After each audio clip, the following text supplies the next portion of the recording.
Thanks for joining me. I hope you had a wonderful Thanksgiving.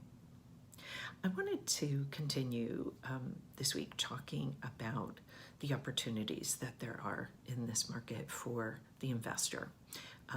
Not quite as good as the $15 a square foot days of the 1920s that I mentioned last week, but still, we are in a market dip. And there's plenty of great opportunity. We have a lot of inventory, a lot of great inventory. And for the strategic long-term investor, this is a terrific market. As I've said before, this is also a terrific market, honestly, for most any buyer. And it's a particularly good opportunity for the first-time buyer who wants to enter the market, wants to get a foothold, and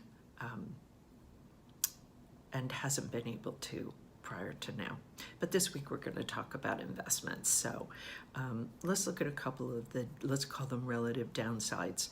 The rental prices have softened, so the cap rates really are lower than they were before. Pre-COVID we were seeing cap rates of about 2.8% to 3.2%. When we're taking into account the rent and related expenses. Today the cap rates are really more like 2% or below. This could be okay though. Again, if you're a strategic long-term investor, you can buy during this market dip, ride out this period of time where we've lost a lot of renters because of the pandemic, but when they come back, the rental prices are going to go back up. And in addition to that, the value of the property that you've purchased during this market will also be rising. So there's something to think about with that. It's a relative low, it's a relative negative, but it is outweighed by what the future is likely to hold. There is the idea also of perhaps, depending on what you're buying, you could delay your closing. That would be maybe for the person who wanted to actually live there, but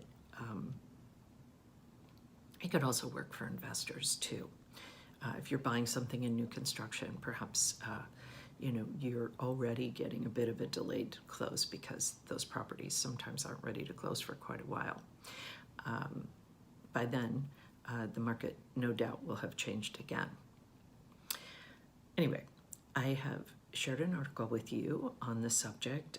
Let me know if you have any questions. As always, feel free to share it if you think it could benefit someone. I know a lot of people have a lot of questions right now, and so feel free. I'll be back next week with more insights and updates on the current state of the market. In the meantime, take care.